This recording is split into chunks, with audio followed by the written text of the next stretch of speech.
Alright, so we got our peppers cut, clean, you know.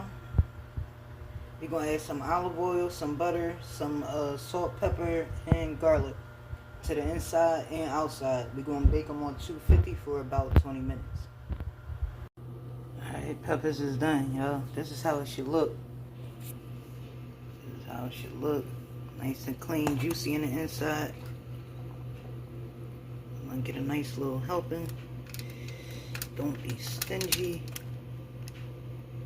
You want to stuff me.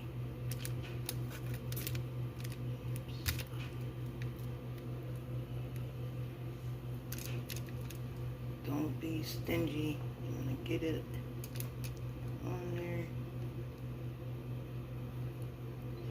And the juices, the flavors from the inside is going to make it juicy when you crunch into it. So.